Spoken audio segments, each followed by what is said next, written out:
Salut les amis, c'est Isma, bienvenue sur ce qui me fait kiffer, la chaîne YouTube qui mélange pop culture et street culture. C'est un plaisir pour moi de vous retrouver aujourd'hui, ce vendredi, pour parler de cet épisode 2 de The Mandalorian, de la saison 3 bien évidemment. Et cette vidéo est consacrée aux easter eggs et aux secrets de l'épisode. On va attaquer rapidement. Avant tout, je t'invite toutefois à être présent ce soir sur la chaîne YouTube de Zyno, ZYHNO, lien en description, car on va liver comme de façon hebdomadaire sur cette saison 3 de The Mandalorian avec le poteau Stirka, voilà, l'équipe de choc pour vous parler au mieux de cet épisode, le débrief, l'analyser, faire des théories, tout ça. Donc soyez présents, ça va être très sympa. On attaque rapidement, on ne va pas perdre de temps. Je t'invite également à aller voir la review de cet épisode 2, chapitre 18 aussi, intitulé Mine de Mandalore, parce qu'elle est complémentaire et du coup, j'apporte un complément d'information qui est vraiment utile pour comprendre ces différents easter eggs. Le premier easter egg dont je vais te faire part et dont je n'ai pas parlé dans la review, c'était volontaire, c'est ce que l'on voit au fond de l'eau dans les eaux vivantes. Cette créature, cette bête, ce crâne, est celui du mythosaure. Mythosaure, créature emblématique de la mythologie mandalorienne que l'on a connue d'abord il y a très longtemps, nous lecteurs et consommateurs de Star Wars dans les années 2000-2010 sur une saga de romans consacrée aux Mandaloriens et qui a fait son petit bout de chemin, tout ça, jusqu'à aujourd'hui en se canonisant petit à petit. C'est une créature un peu tirée du dragon, du dinosaure, tout ça, que montaient les guerriers mandaloriens du passé. Et il y a aussi dans cet épisode une petite ref à un certain Mandalore le Grand. Qui est-il, Mandalore le Grand? Si tu ne le connais pas, en fait, il y a plus de 1000 ans, les Mandaloriens n'étaient pas un peuple uni. C'était des tribus, tout ça. C'était un peuple guerrier presque pas primitif, mais beaucoup plus primal. Et un jour, un homme les a unis sous une seule bannière. Cet homme est Mandalore, Mandalore le Grand, d'où le nom de la planète Mandalore. Et cet homme, dans la grande guerre Sith et Jedi, Jedi allié à la République, lui s'est allié aux Sith. Donc, on a vraiment des refs à la genèse de la mentalité, de la mythologie, de l'idéologie mandalorienne et de la Death Watch et des héritiers des Death Watch entre autres. Donc c'est très très stylé d'avoir ce retour aux sources. Moi je trouve que c'est riche. J'adore les épisodes qui nous ramènent comme ça en arrière avec du Tar Vizsla, avec du mythosaure, avec du... Voilà, c'est vraiment sympa pour le lore étendu.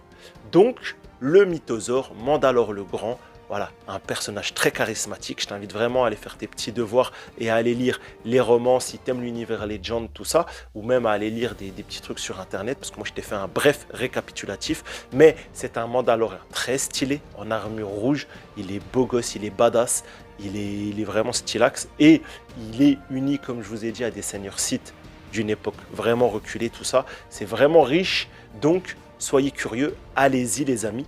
Voilà, vous ne serez pas déçus à mon avis. Ces romans avaient à l'époque plutôt bien marché et dans le cœur de beaucoup, ils sont toujours parmi ce qui se fait de mieux en roman Legend.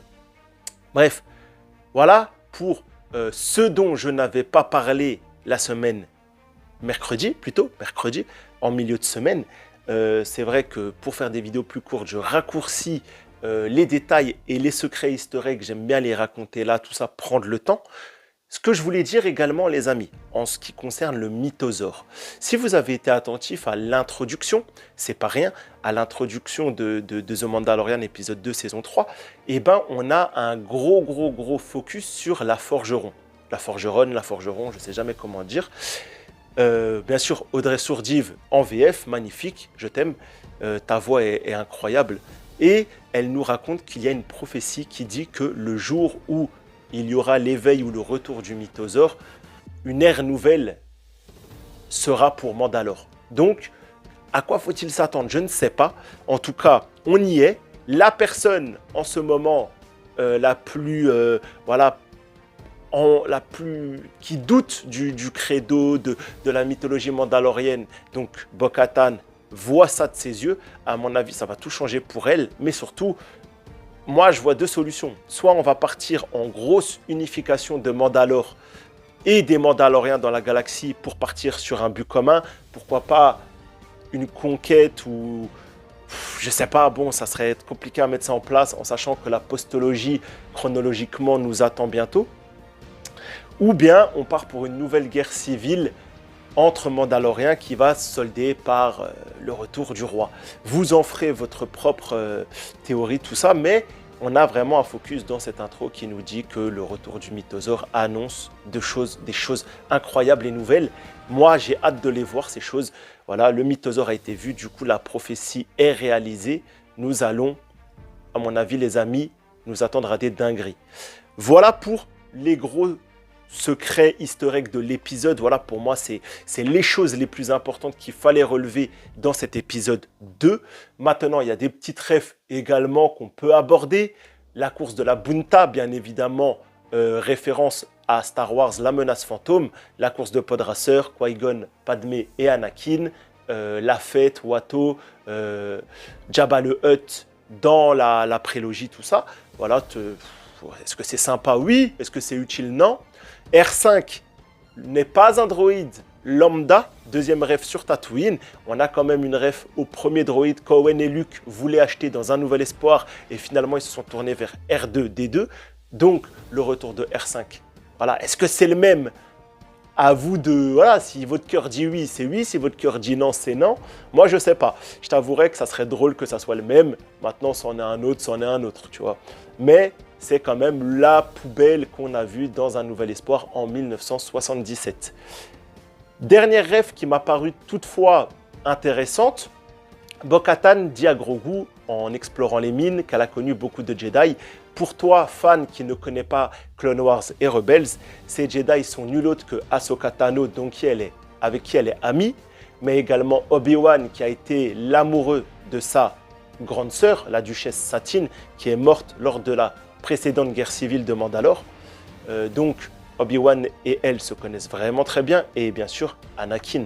Donc on a quand même le trio iconique de la licence Star Wars qui connaît Bo-Katan.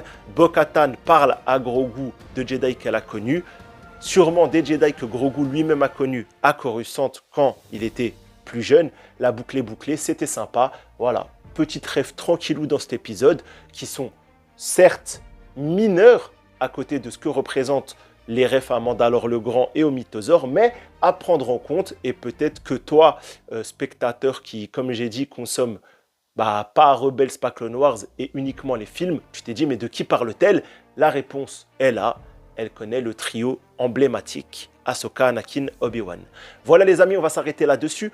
Rien de plus à dire. Je vous invite bien évidemment pour en savoir plus, pour avoir nos avis détaillés, participer à de longs débats avec nous sur le chat, d'être présent sur le live de Zino, chaîne YouTube en description, avec le poteau Stirka. Soyez présents, ça va être très sympa. Moi, je te dis à la semaine prochaine déjà pour le final de The Last of Us et pour Star Wars The Mandalorian et plein d'autres choses. Donc, prenez soin de vous les amis. À ce soir. Ciao les gars.